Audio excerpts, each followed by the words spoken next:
Wagner a su manera en el centro de Tel Aviv. Le conté a un director israelí que iba a ir a Israel por primera vez para trabajar en una ópera llamada Kundry. Y me preguntó, ¿tienes un guardaespaldas? Kundry es un personaje de la ópera Parsifal de Wagner. Es una infiel condenada eternamente a seducir a los hombres. Aquí se convierte en una diosa, una interpretación valiente y contemporánea de la obra de Wagner.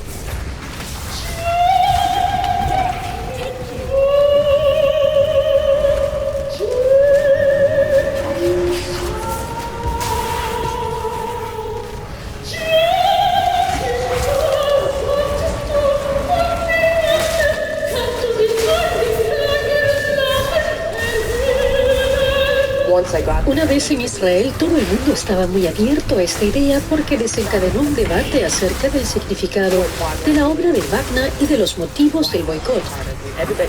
Algunas personas opinan que sin duda hay que interpretar a Wagner y otras están absolutamente en contra. Kundry fue una buena manera de iniciar un diálogo. Wagner, el rabioso antisemita, fue para Hitler un ejemplo inspirador.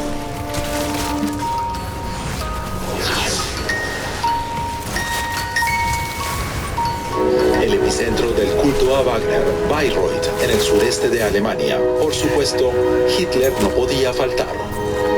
Richard Wagner hizo construir aquí su propio teatro para representar exclusivamente sus óperas. Aquí estableció su residencia familiar, la Casa Banfried. Y aquí encontró su última morada.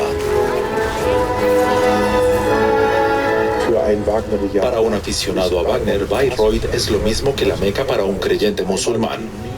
Al menos una vez en la vida hay que ir allí y participar en la auténtica puesta en escena. Entonces se tiene la sensación de estar en el epicentro. Adolf Hitler, un aficionado a Wagner, vino a Bayreuth por primera vez ya en 1923. Por fin estaba bien cerca de su idolatrado maestro. Desde entonces, Hitler acude a Bayreuth cada verano y se sumerge en un frenesí wagneriano de varios días, rodeado de los descendientes del compositor. La nuera de Wagner, Winifred Wagner, guarda buenos recuerdos de las visitas de Hitler. La semana que duraba el festival eran los únicos días de vacaciones que se tomaba en todo el año. Se dedicaba a disfrutar de Bayreuth y trataba de posponer cualquier deber que se le presentara. Aquí lo festejan continuamente. En el camino de Banfried al teatro todos son aplausos y vítores. Solía detenerse junto al coche y en la entrada del teatro donde yo lo recibía.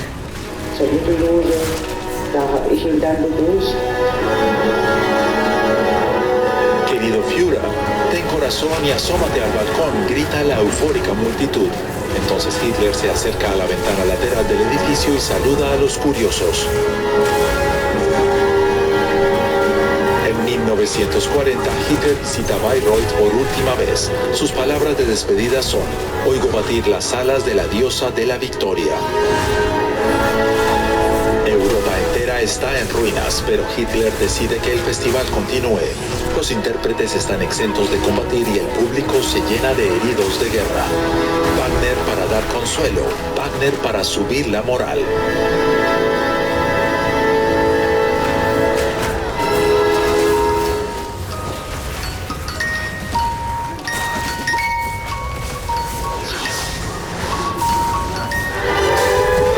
¡Concha de mi madre! Con el Führer.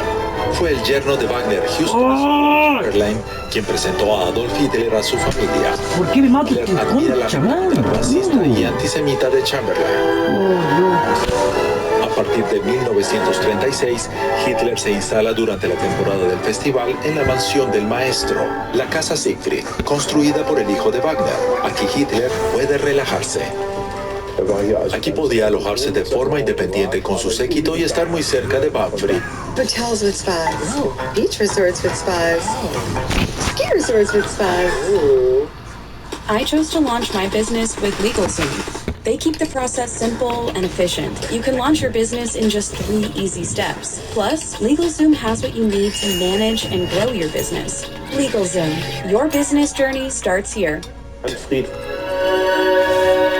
Siegfried, el hijo de Richard Wagner, fallece en 1930. Su esposa Winifred asume entonces la dirección del festival. Para Hitler se abre así un hueco en la familia de Wagner. Él venía aquí, yo diría que para disfrutar de la vida en familia. Venía a ver a los niños. Le alegraba mucho estar con ellos. Tío Wolf, así le llaman. El dictador es sobre todo para los hijos varones, Wolfgang y Wieland, una especie de sustituto de padre, a quienes habla incansablemente de sus grandiosas ideas sobre la ópera, el festival y Alemania. Aquí detrás de mí está la chimenea. A Hitler, que tenía algo de pirómano, le gustaba sentarse frente a ella hasta las primeras horas de la madrugada. Dylan y Wolfgang tenían que quedarse a escuchar sus interminables monólogos. Esto me lo contó una vez Wolfgang Wagner. Ellos querían irse a la cama a dormir, pero tenían que hacerle compañía.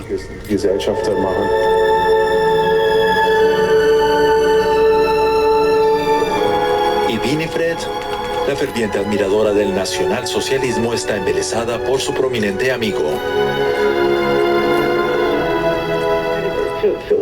Para nosotros no era en absoluto el Führer. Nunca experimenté nada en él que me causara repulsión. ¿Sabe usted? Tenía un corazón y una calidez totalmente austríacos. Tras el fin de la guerra en 1945, Winifred Wagner es juzgada en un proceso de desnazificación y tiene que justificar su cercanía a Hitler. La dirección del festival pasa a sus hijos, quienes intentan rescatar lo rescatable, dando la espalda a ese oscuro capítulo. Pero Winifred permanecerá fiel a sus ideas y a su amigo Hitler, y su casa seguirá abierta a grandes figuras del nazismo. Nosotros, los viejos nacionalsocialistas, inventamos después de la guerra un apodo secreto. Como no se podía hablar de él en público, si queríamos referirnos a él le llamábamos USA, letras que corresponden en alemán a nuestro bendito Adolf.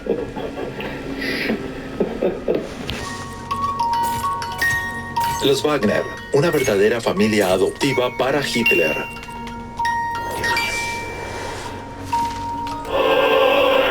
La obra de Wagner es la música de fondo idónea para los objetivos políticos de Hitler. Este enorme poder para impresionar, para abrumar a los oyentes, no solo con la música, sino también con la letra y los temas, estaba en el corazón de la propaganda nazi. Das war ja ein Zentrum der NS-Propaganda. Para inaugurar el Congreso Anual del partido suena la obertura de la ópera Rienzi. Si ve la infame película de Leni Riefenstahl, El triunfo de la voluntad, sobre el Congreso del Partido Nacional Socialista, o la Catedral de Luz de Speer, se dará cuenta de que eran puestas en escena operísticas. En el noticiero, un ataque aéreo se puestas en escena operísticas, o Nacional Socialista, o la Catedral de Luz de Speer, se dará cuenta de que eran puestas en escena operísticas. En el noticiero, un ataque aéreo se convierte en una representación teatral heroica. La música de la cabalgata de las Valquirias, como declaración de guerra, es escenificada. Todo esto tan falso, sublime y patético que el nacionalsocialismo utilizó de forma tan astuta para su propaganda, se puede combinar bastante bien con las óperas de Wagner. Wagner compuso con gran patetismo. Para Hitler fue la banda sonora de la dictadura.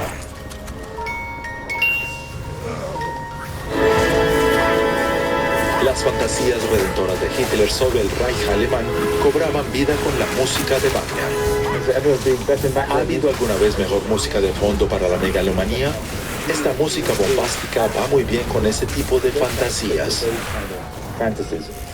La música de Wagner a veces toca una fibra en lo más profundo de uno mismo que tal vez ni siquiera sabías que existiera antes. Creo que es como cualquier droga y Wagner es una droga. Tomada con moderación puede ser saludable, tomada en exceso puede enfermarte. Los médicos del siglo XIX ya lo sospechaban y atribuían a la música de Wagner un efecto devastador, histeria, locura e incluso muerte. Se dice que Tristán e Isolda llevó a algunos a la tumba. El primer cantante que interpretó a Tristán murió en 1865 en el llamado delirio wagneriano. En 1911 se cobró otra víctima. En mitad de una representación, el director de orquesta Felix Motel cayó muerto de un ataque al corazón. Medio siglo después, otro director, Joseph Keilbert, se desploma sin vida en el mismo lugar. ¿Reforzó la música de Wagner el lado patológico de Hitler? ¿Fue una especie de combustible para su cerebro enfermo? Creo que es por las armonías, básicamente. Esta ópera de 5 horas de duración es, en cierto modo, un truco armónico con fuerte carga sexual. Durante todo el segundo acto te hace esperar impacientemente el clímax musical y luego no te lo da. Los amantes que no logran estar juntos.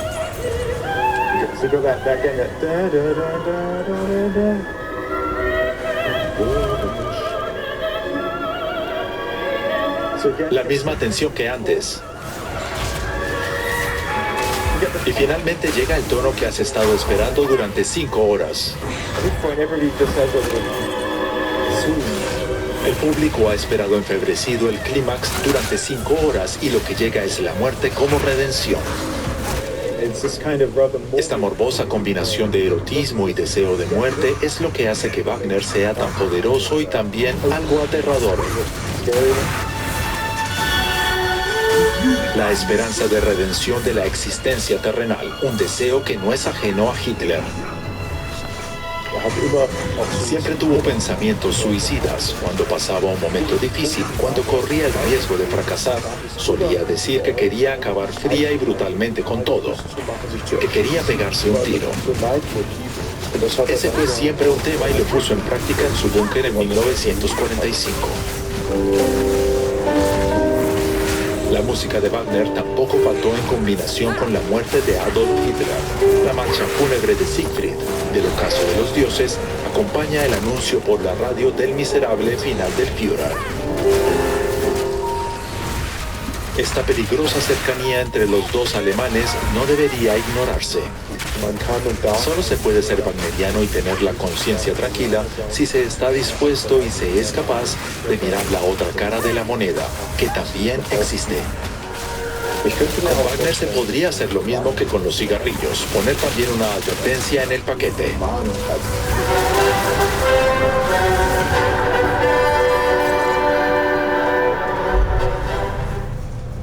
Haley, can you grab Remy's food? Yay! Good job, sweetie. We've been feeding Remy the farmer's dog for a little over 3 years, which is pretty crazy. Before that, we were feeding her just regular store-bought kibble.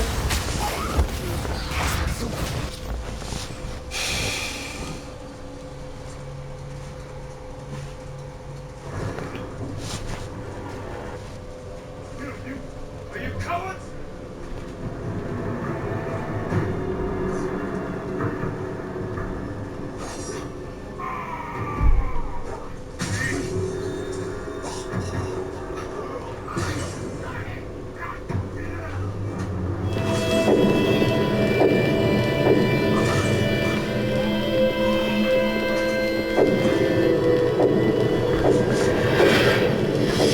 They seem like ordinary men, articulate, educated, civilized.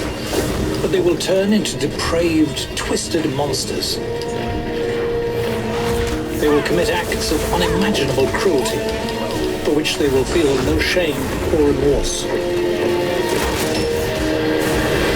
Here is true evil.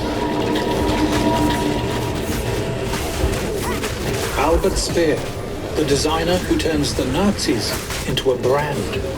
He's the man behind the whole look of the Nazi movement, who designed Nazism. He is one of Hitler's closest friends. He became, I don't think it's an exaggeration to say, devoted to Hitler. He is the man who murders millions of worker slaves in the Nazi arms industry. He's responsible for the German war machine. It can't function without him. How could someone go from being an idealistic architect to someone who was complicit in harnessing the slave labor of the Nazi regime? It beggars belief. The man who at Nuremberg lies about his knowledge of the Holocaust. The idea that such a senior member of the Nazi high command as Albert Speer really didn't know what was going on, I think defies comprehension. The cynical opportunist who escapes justice, then cashes in as a Nazi celebrity. This is somebody who was a committed National Socialist, committed to Hitler's vision, served Hitler loyally, and then spent the rest of his life lying about it.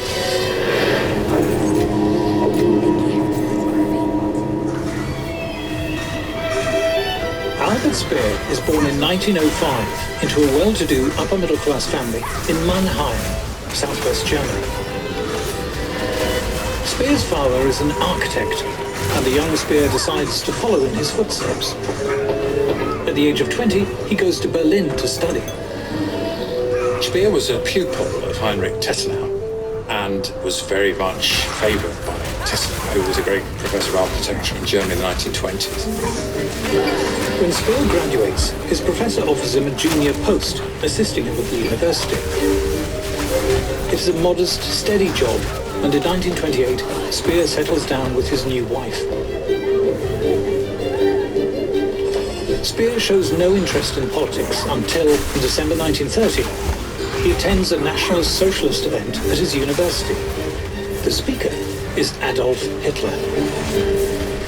When Speer hears Hitler speaking for the first time, he's surprised, because he's expecting somebody that he doesn't really take to. He's expecting somebody who's not going to interest him. And what Speer finds is that Hitler's words actually appeal to him. Hitler's talking about pride. He's talking about the fact that Germany must be ashamed of itself. And Speer found himself affected by this. He was, like many other people, of course, taken in by Hitler's oratorial skills and indeed his charisma. But for Speer, the appeal of the Nazis goes beyond politics. The Nazis have power. They have just become the second largest party in the Reichstag. And they're talking about constructing a new Germany, about rebuilding Germany. And that's music to the ears of a young architect. The Nazis are about to embark on a giant public spending spree. And like many others, Speer wants a piece of the action. Like many other young professionals, Speer realises that the only way he's going to get on in the emerging Nazi Germany is to be a member of the party. If you're not a member, you don't get the gig. Speer joins the Nazis and starts to network. He is soon rewarded with his first big job, to renovate Joseph Goebbels' Berlin headquarters. Even as a very young architect, Speer gets a number of important commissions, including refurbishing the propaganda ministry. Goebbels is delighted with the look of his new offices and invites Speer to design a decorative Nazi logo for party rallies. The current Nazi symbol is Gothic and old-fashioned. Speer turns it into something modern and arresting. Hitler is delighted both by the eagle and by the young, eager architect who designed it. Political power has given Hitler access to public funds. He wants to spend it to aggrandize the new Nazi state. It is not enough for Germany to be great again. It must be seen to be great again in its cities and Too soft, too soft.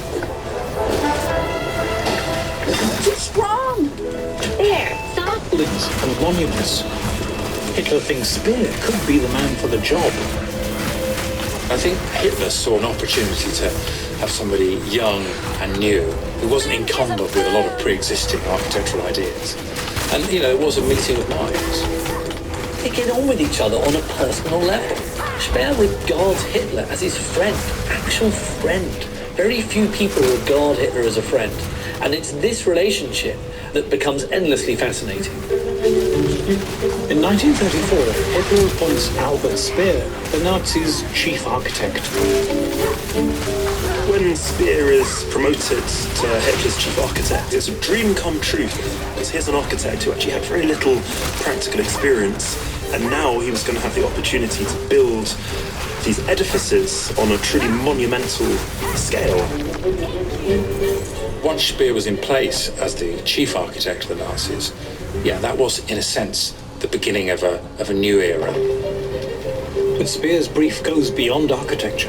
His mission is nothing less than to give the Nazi movement a new distinctive look and feel. In the flags and symbols of the Nazis, Speer will introduce bold colors, simple shapes and straight lines.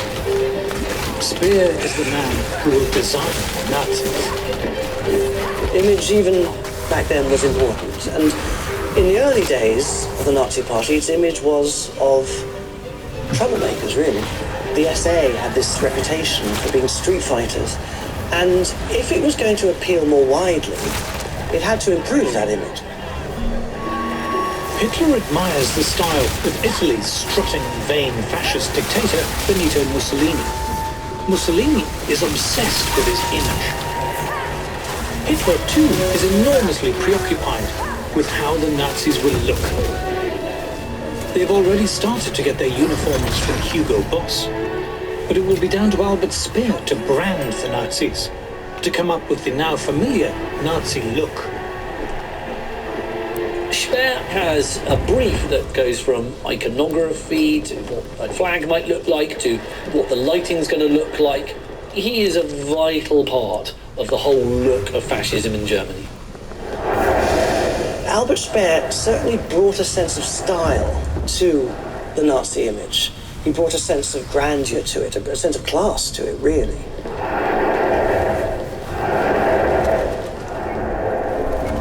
Speer will launch the New Look Nazis at the 1934 Nuremberg Nazi Party rally. Hitler decided that he needed something bigger and grander. And that was when Speer got involved in designing what became the Zeppelin field. This was designed to hold over 150,000 people and to be a real focus for dramatic party celebrations. Speer was very concerned with not just putting buildings up, but how their use would contribute to reinforcing Nazi ideology. Speer's designs are meant to reflect Aryan superiority, but his inspiration will come from America. In Manhattan, the Empire State Building has just gone up. The effect of New York's breathtaking new Art Deco skyscrapers is thrilling and exciting. But the same style, when adapted by Speer for the Nazis, has a more sinister effect. The Zeppelin Field parade ground is not so much thrilling as scary and intimidating. Everything is huge and monolithic, on a scale to make the individual feel small and powerless. Thanks to Speer, this is a look that will forever be associated with totalitarian government. And of course, this is how Nazism worked. The individual counted for nothing. It was all about the state. It was all about the sort of person that the state was going to build, was going to create. And one's individual quirks really were unimportant. If the building design comes from New York, the Nazi choreography and staging comes straight out of Hollywood. In the months before Speer's Nuremberg rally, 5 hit Busby Berkeley musicals are released, famous for their rows upon rows of dancing chorus girls. What Hollywood does with showgirls, Speer reproduces with stormtroopers. The choreography perfectly reflects the Nazi love of state control. No. Forced into ordered lines, one people, one Reich, no dissent. The massed raised arms of the Hitler salute look so good, special courts are set up to punish citizens who refuse to use the salute. As the Nuremberg rally moves from day to night, Speer gets to show off his lighting design, which again comes straight out of Jewish Hollywood. This is Speer's Cathedral of Light. He took 130 searchlights and he pointed them up into the sky. And so they created these pillars of light. It's a building created out of light. But it's so dramatic, it's so theatrical, it's so stylish, that it actually creates a mood, it creates an atmosphere and an emotion in people that simply wasn't there before Speer came along. The effect is very dramatic. Anybody who was there must have been astonished by what they were seeing. As a piece of choreography, I think it's impossible to deny that they were brilliantly done. It's also important to remember it's called the Cathedral of Light. And cathedral, I think, is probably a very carefully chosen word here. What he was able to do was to really foster this quasi-religious sense, this idea of Nazism as a kind of religion. The Nuremberg rally was designed to impress, to overawe, to inspire. It marks that shift from the street-fighting Nazis to the stylish Nazis, Nazis of the impressive uniforms, the idea that the Nazis are people you actually want to emulate, not people you want to run away from or people that you're necessarily scared of. They're people you actually, might be inspired by. The Nazi message is nothing more than a contradictory mess of backward-looking, hateful prejudice. But Albert Speer's modern branding and design makes National Socialism look coherent and a vision of the future. One of the reasons why fascism is so appealing to so many people is that it actually has a look. It's very hard to think of the look of democracy. But what fascism does, it harnesses iconography, pageantry. It's more than just a political movement. It's a kind of religious movement. If you think of Christianity, you have the cross and you have a cathedral. If you think of Nazism, you have a cross. It's called the crooked cross, the Hakenkreuz, the swastika. And you have these bombastic, huge monumental buildings. Specially built Olympic Stadium in Berlin is filled to capacity as Hitler arrives to preside at the opening ceremony of the 11th Model Olympiad. After the success of Nuremberg, Hitler turns to Speer to redesign Berlin's Olympic Stadium. The 1936 Olympic Games represent a fantastic opportunity for Nazism to show itself to the world. Hitler wants a pageant to persuade the world that the Nazis are more than just Jew-bashing thugs.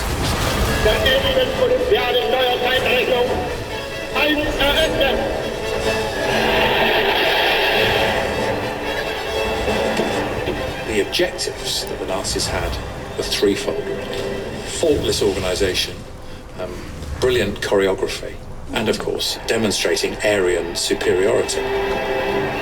The Nazis go all out to win medals. They can't stop athletes like Jesse Owens wiping the floor with Hitler's supposedly genetically superior Nordic master race.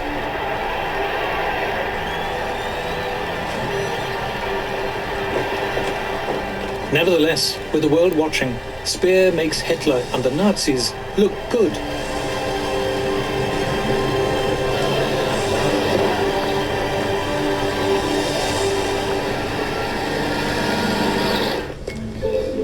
Speer is now a key member of Hitler's inner circle. He moves his family to a new home close to Hitler's Berghof residence. Speer's wife and Hitler's girlfriend start hanging out. He became devoted to Hitler. Hitler obviously had tremendous charisma. I don't know whether there was an element of Speer being the son that Hitler never had, and in a way, Hitler being the father that Speer wished he'd.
¿Viste el mensaje viste el meme que te mandé? Sí.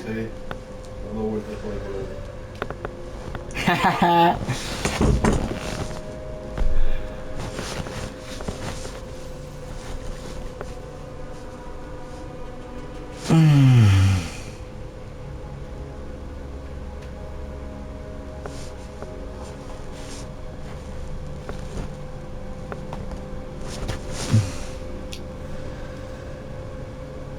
or something like that on Steam. I'm not really sure, but yeah, I will probably I'll probably play this whenever it comes out, or at least like within a couple of days of it coming out for sure. Did you see a new Texas bill banning anime? Yeah, I thought it was stupid. It's just stupid. Like the problem is that it's very hard to, like, for example, like underage, like the issue is that it's underage characters, but the problem is, like, anime style, like, you know, you could have a 15-year-old character that looks like a 50-year-old character. So I think that it's really hard to say, what does that really mean? No more lolly stuff? Yeah, but, like, the thing is, like, how do you define that? Like, I don't know. I think lolly stuff is weird, too, but I think it really depends on, like, how it's applied and, like, what the rules are. It seems very regressive. Yeah, exactly. Yeah, 2,000-year-old dragon. Yeah, there's like all these like weird parallels and stuff like that. Lolly's a body type. Yeah, but there's also like characters that are like adult females that are just like really small and skinny and like don't have any boobs or ass. And so like, are you gonna ban those too? Like, I don't know. Like it's confusing, right? It's confusing. So that's my initial reaction, but I don't really know what it's like, what it's actually going to be, right? I have no idea. So yeah, big titties only. I mean, if there's a law in anime that says all of the characters have to have big titties, I feel like the only thing that's left is to put that in video games too, man. Like, that's the secret. So yeah, if they ban anime in Texas, I'm out. Yeah, is that it? But anyway, yeah, I'm gonna go and probably get some food. I don't know what I want to eat today. I have no idea. But I think I'll probably play that. I'll probably play that Trump game tomorrow and do that and have some fun, relax, chill, and then I'll be back tomorrow and we'll get back into it and get into it, man. And so I'm excited. Chipotle. I had Chipotle yesterday, actually. So I'm thinking about maybe eating something different. I haven't decided what it's going to be yet. I might get chicken. Maybe I could get chicken. I haven't gotten chicken for a while. So yeah, we'll see. Just putting a message being all characters are 18 plus. Yeah. I mean, like, I think that there are some animes that have like kind of weird depictions of underage characters, but there's like a lot of weird gray area that anime creates, and so it's really kind of hard to say like where it makes sense and where it doesn't make sense. And at the end of the day, like, it might be really weird, but it's still just a cartoon. It's still just a picture, right? And so like the big reason why having like underage materials are bad is because every existence of underage, you know, like sexual abuse material it creates an ecosystem where it proliferates child abuse, right? It's bad because there's a victim of it. But like with a cartoon, there's no victim. So I don't really know. Like, I'd have to read it and see for myself. Shouldn't they go after porn first then? Yeah, well, I mean, it's already against the rules, right? They've been Genshin Impact from Texas. Yeah. Couldn't this bro just go play WoW? I have no intention and no desire to play WoW. I know that there's a lot of people that would want me to play WoW again, but I just have no intention and no desire to play the game again. Like, maybe in the future I'll play the game again. I have no idea, but I just don't really care about playing it. I kind of lost interest. What can I do for you? Why did I lose interest? I'd have to think about it. The idea is that lollies could encourage, encourage child sexual abuse. Yeah, no, definitely. I understand the logic of it. It's just that, like, I'm not really sure if that's, like, is that something that you would really say is happening? I don't know. Like, I'd have to look and see why. But, like, all I'm saying is, like, doing it with anime is, it could happen. Yeah, it definitely could happen. Absolutely. It's played many times when you don't want to play WoW. Yeah, I have. but it should be played out again. I just have, like, as I said, I just have, like, no desire to play the game. Yeah, I just don't, like, straight up. I don't have any desire to play the game. I don't really want to play the game. Like, if I look at, like, what's even going on in WoW now, it's just, I guess, just, like, raiding, like, okay. I don't know, like, if I look at this and I see, like, what's happening. ¿Cuál es el monolito ardiente? Like, this is... Can I turn this off? Pero si tú me dices, what an annoying system. Oh, there it is. ¿Cuál es? Ahí está. Like, if I look at this, it's just so messy. Like, why would I ever want to play this? This looks terrible. Ya lo tengo, bro. Like, I'm not, you know, like, it's not the guide, the player's fault, right? But, like, I can't see what's happening on the screen. There's, like, 50 effects happening that are overlapping with each other. There's, like, all these different menu bars and everything. Like, what are they attacking? Like, it's just not... It's not that bad. Yeah, but it's not that good either. And I just don't really find a desire to want to do this. Yeah, I literally just don't care. Yeah, it looks stupid. Yeah, it's just confused.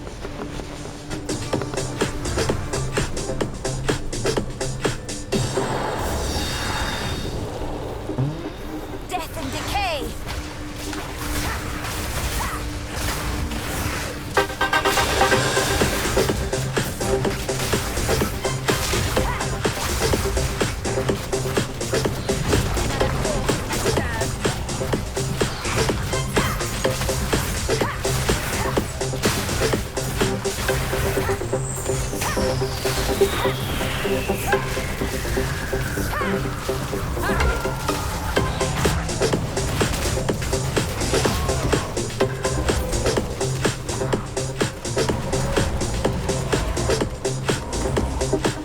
Bienvenidos aquí a Che por toda la previa, pero hoy tengo dos grandes conductores invitados. De mi ¿Quién lado, hablará? ¿De quién hablará? Estaba mirando a todos lados. No sabemos de quién habla. Nosotros estamos casi todos esperando que lleguen dos grandes conductores. Pero bueno, estamos nosotros. y a luz entraron y bueno, tenemos acá a Anita Espósito y Kenny Parado. Yo estoy acá desde el jueves, yo me Acá fui. nos aplaudimos solos.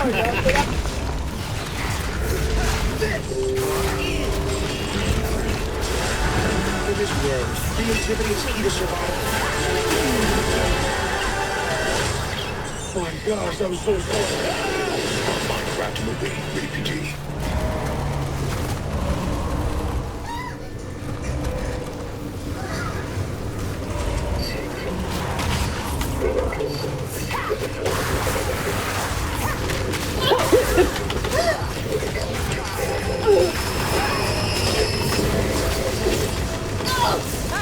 Like up!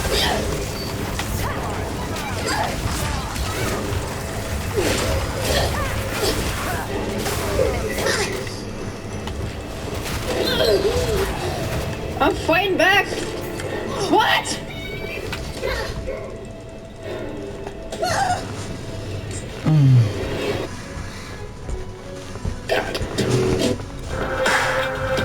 DU has challenged me to do more than just a class. It's about the holistic experience. I learned so much about myself that I never thought I would know.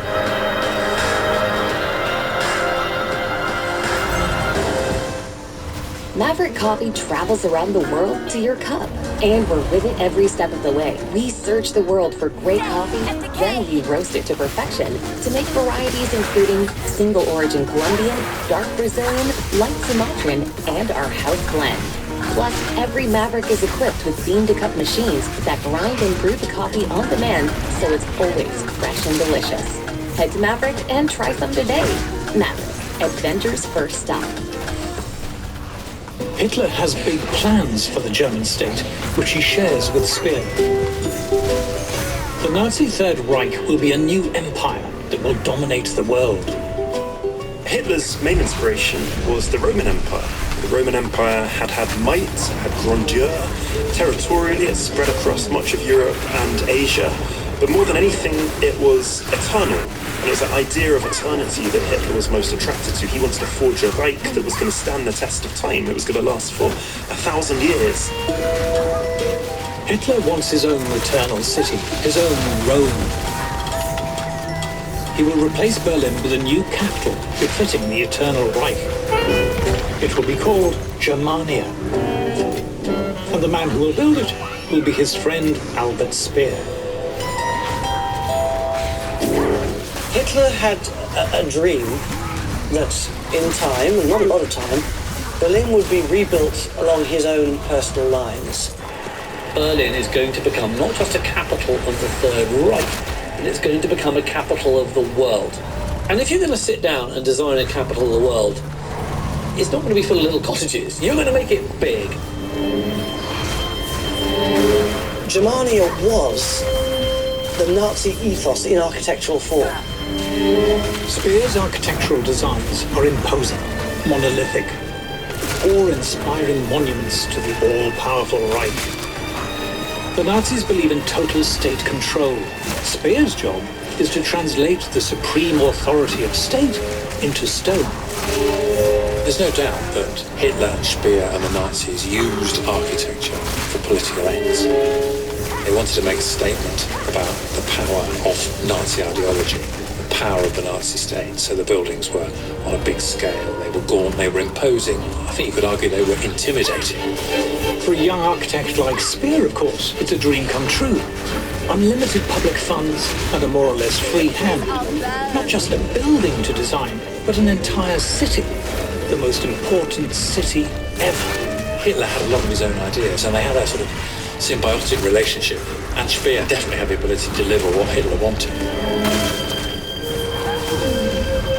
Hitler spends his time drawing sketches. He imagines a gigantic victory arch to mark the center of the new giant metropolis.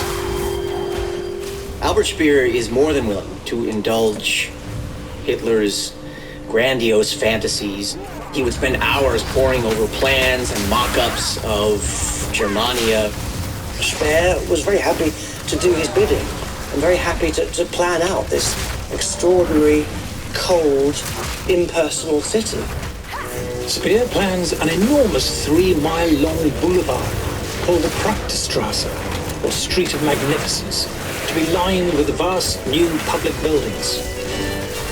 And at one end, this big People's Hall, which would have had a dome 15 times the size of the dome of St. Peter's in Rome. The People's Hall, or Volkshall, will be truly gigantic, reaching 300 meters high, taller than most New York skyscrapers. It will dwarf everything in Berlin.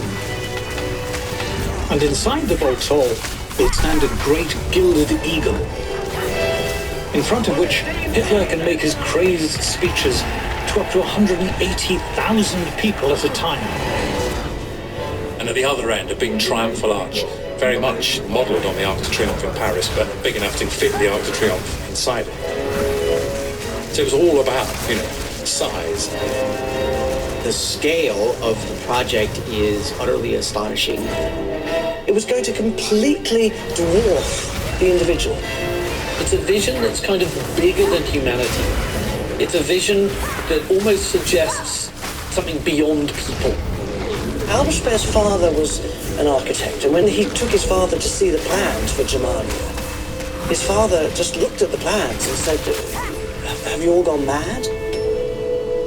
Even Tesnap, Speer's old architecture professor, poured scorn on the overinflated, self-important grand designs of his former pupil. In his words, they're big, that's all.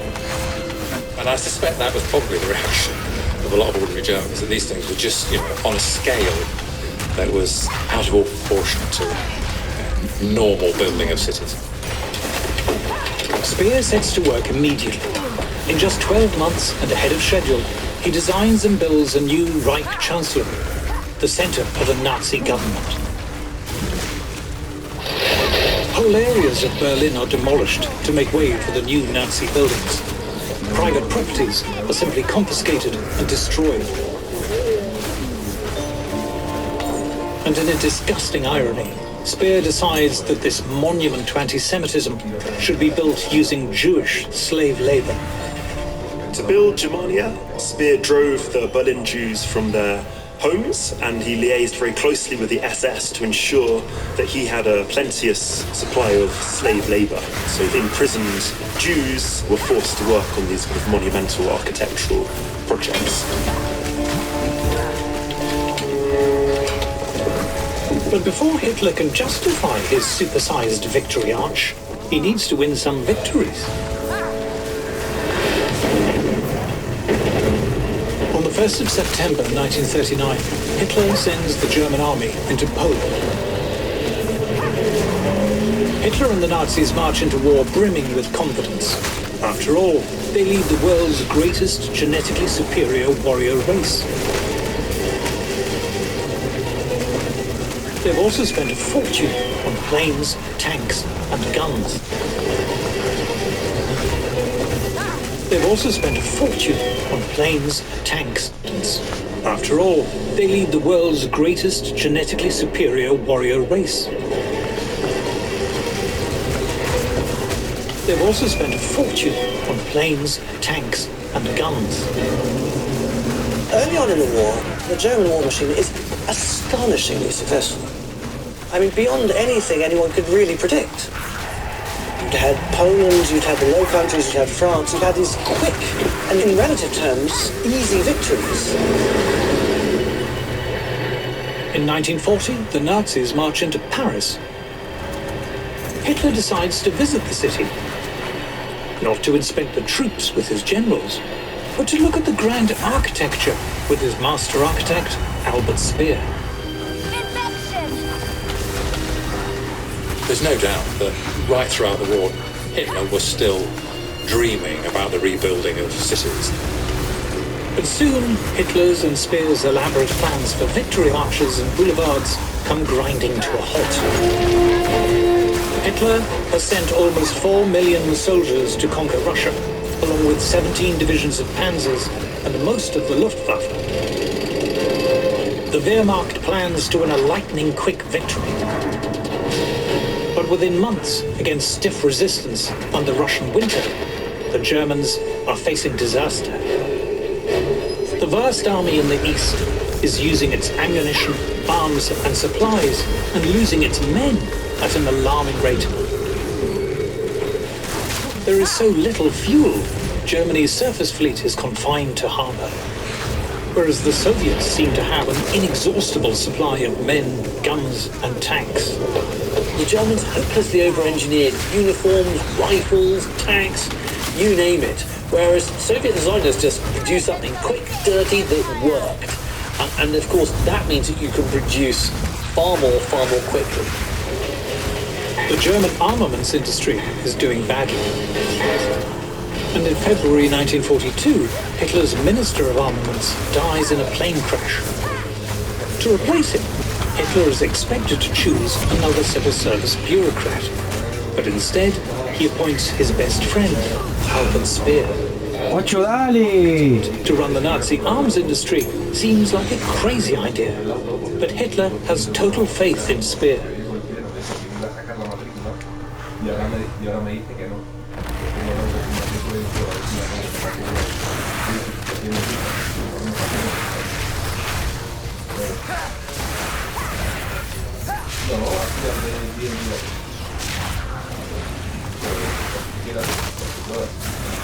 O sea, para de mañana mejor.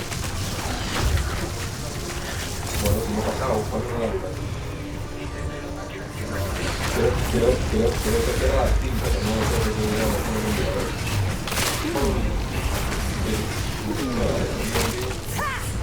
Nada, comida.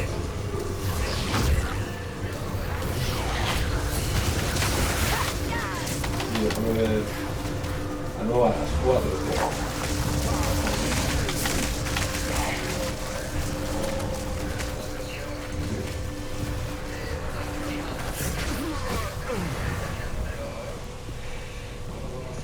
No, si no para, o sea, no hay que saber, es por saber, porque, bueno, acuérdate que el viento te saca el seguro antes. Entonces, para sacarle un seguro encima y que luego no. Bueno,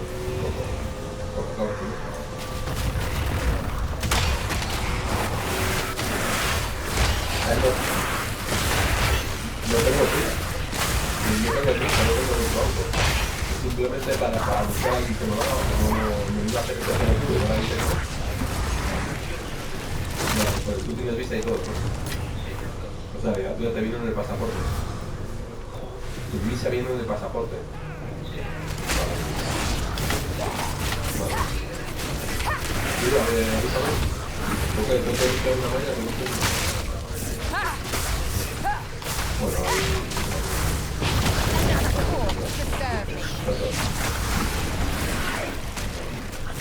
¿Con quién hablaste? Ah, el gordo, sí me parecía. ¿Qué te dice? Ya creo que me lo va a hacer el gordo, el hermano del gordo. Que no debería haber problema. Y si no nada, sería poner el coche a tu nombre, le dan la placa y luego ahí del título que te dan a decir y no tenéis que trabajo. El título que me dan, me lo deja ya como garantido, ¿entiendes? Y no creo con la matrícula. ¿Cómo va a hacer esto?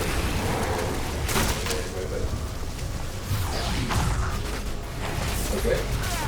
¿Qué dice ese? Ok. ¿Qué te dice el Mati? ¿Se van a ver, se van a juntar ahora?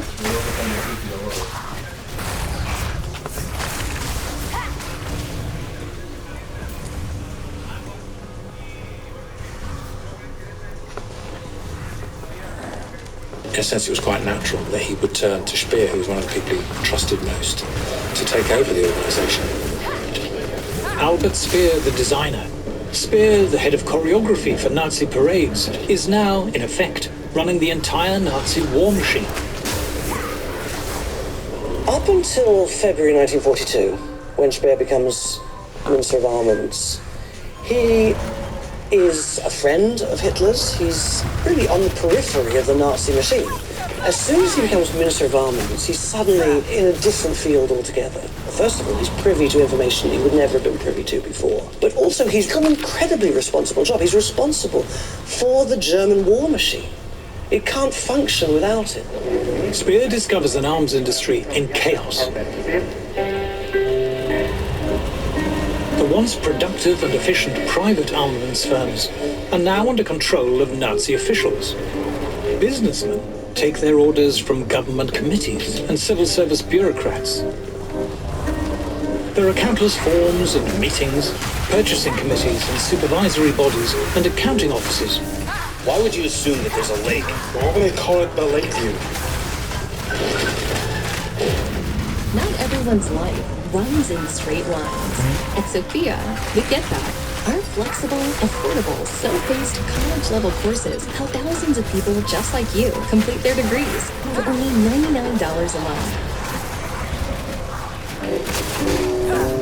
It is not the market, but civil servants who decide how raw materials, parts, and labor should be allocated, where and when, and for what purpose. Although Speer is a Nazi member, he is no socialist. He immediately sets out to cut government bureaucracy to ribbons. He's more than just an architect. He's more than just someone who can design parades and cathedrals of light. You know, he is a man who can get things done. As with his designs, Speer turns to America for inspiration. Hitler despises American Jewish capitalism, but Speer is in awe of American war production, which is vastly outstripping that of Germany's. A great day for America. The right company can step up its production to 1,000 motors a month. Huge 2,000 horsepower motors, capable of powering a goodly proportion of the great aerial armada planned for the defense of America. In America, private companies like General Motors and Ford, motivated by profit, have pioneered new methods of mass production. Forget Nazi socialist rhetoric. Speer decides to open up German industry to free market competition. Companies will be rewarded for success and punished for failure. So what he did was to basically turn it into a capitalist enterprise. There's an element of competition that comes in. So each factory, each maker actually wants to do better. And this is totally new. In fact, in a way, it's completely against the whole Nazi ethos. So it's revolutionary. It's very clever. One of Speer's first actions is to demand that Reich tax officials stop plundering the profits of private companies. Germany's war drive suddenly starts to flicker back to life. Speer's measures had an almost immediate effect. The output grew hugely in a very short period of time. He's bringing these new ideas, and they work. The reintroduction of free markets has an astonishing effect. Goebbels calls it an armaments miracle. Germany's annual output of military vehicles shoots up from 9,000 to 35,000. Tank production rises from 3,000 a year to 17,000. One of the things that astonished officials was that industrial production actually increases during the war, including during the most intense phase of the strategic bombing campaign against Germany. This was absolutely astonishing. How could this possibly be? But as the war rages on, hundreds of thousands of workers are taken out of Speer's armaments factories to fight. Since they invaded Russia, German soldiers have been dying at a rate of 60,000 a month. Hitler keeps demanding more troops, so that by autumn 1941, almost all German men under 30 years old have been called up. Speer has a simple solution. He will replace them with slave labor. It was an absolutely key part of the Nazi war economy, which absolutely relied on forced labor. Albert Speer was effectively running the production. The Nazis are rightly known for the millions they kill in the extermination camps. But Speer kills millions more by working them to death in Nazi factories and mines.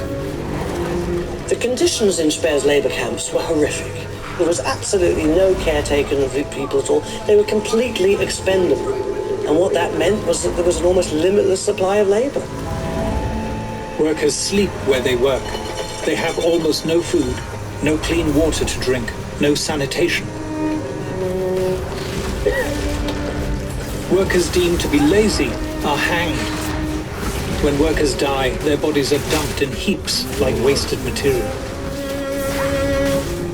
Speer was able to build his armaments with this ready supply of people who just didn't matter. By 1944, the Nazis